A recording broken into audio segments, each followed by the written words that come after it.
Alright. How many of you have ever stayed up late, finishing that assignment, studying for that test, or preparing for that speech?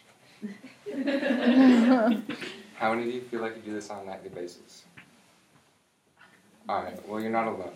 A 2010 article by Amy Novotny titled "A Meta-Analysis by the University of Calgary" reports that 80 to 90% of college students procrastinate. However, one can overcome this pesky habit and return to their full night's sleep. By the time I'm done, you will know 1, how the toll it takes on your mental and physical health, 2, the negative effects it has on your social life and schoolwork, and 3, how to overcome it. Alright, looking further into these, waiting takes a toll on your body. It causes stress and strain due to the lack of time, and this leads to many health problems. Michael Bratz's article, "The Stress Response," copyright 2012, states, "Chronic stress leads to headaches, acne, and an overall weakened immune system." And I can say that I'm currently feeling all of these effects and many more due to the fact that I have a midterm after this, a quiz before this, and a speech currently. Also, this leads to sleeplessness caused by anxiety, and obviously the fact that you're staying up late to finish means you'll not have enough sleep. Pam Cipriano's article, No Time Like the Present to Get Healthy, copyright 2017, says that 8 hours of sleep per night is recommended, and that lack of sleep causes stress and irritability. I don't know about you, but I do not get 8 hours of sleep per night. I think I average about 4 or 5 hours of sleep, and as a man who loves to sleep, I hate this trend. Now to sum up these, now that you've pushed it off, you are a sleep-deprived walking ball of stress. And my friends can vouch, no one likes to be around a sleep-deprived walking ball of stress. Procrastination not only has an effect internally, but also externally. It has a negative effect on both your schoolwork and your social life.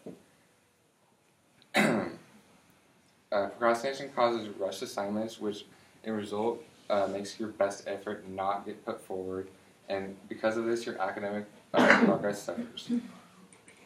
Pedro Rosario's article titled "Academic Procrastination" in 2009 says procrastination is detrimental to academic progress.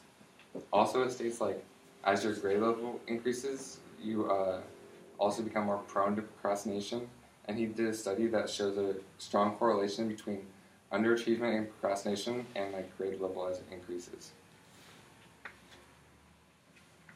As I've gotten older, I find this trend very, very true, because now that I'm a freshman in college, I feel like I'm not starting my homework till 3 a.m. sometimes, and it's just brutal.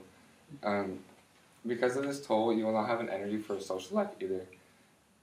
Studies also show a correlation between procrastination and personality. In 2016, a study by Masoud Nadim titled "Link Between Personality Traits and Procrastination" showed a strong negative correlation between procrastination and emotions such as emotionality, extroversion, and openness. This means if you're more prone to procrastination, you're more likely to keep to yourself and be really introverted. I don't believe this because I find myself a relatively social person, and I have self-claimed myself as the king of procrastination. But I have found that I have little to no time, due to my title as king, to do stuff like go to the gym, eat, sleep, breathe, all those things. But even though this feels like a never-ending cycle, there are ways to break this dreaded habit. You have to find a system, and once you find that system, you'll be more available to your friends and less stressed. In 2004, KJ McCory published "How to Stop Procrastination," and throughout suggests setting specific time and deadlines for different parts of your task. Also, he says to break stuff up into smaller tasks, so it doesn't seem like such a detrimental project. In my personal experience, one time, this was a while ago, I had a project that was assigned a month before. I delegated out tasks. I finished 2 days early. I felt zero stress. I laughed at all my friends who had to do it the night before, and I ended up getting one of my best grades I've ever gotten on a project because of it. And since then, I have never done this, and I don't know why. And so basically that shows that the research is true, but everyone has their own personal barriers when it comes to procrastination. Some of us may not know it, but the goal is to find out what causes the procrastination and overcome it. In conclusion, even though we laugh about procrastination and brag about like, oh, I stayed up late till I stayed up till 3 studying for this exam, or I stayed up until 4 preparing for this speech. I stayed up till 4 studying for this speech. It has lasting effects on your body. It has a destructive effect on both your internal and external health, as well as being detrimental to your social life. Now, we've all been there.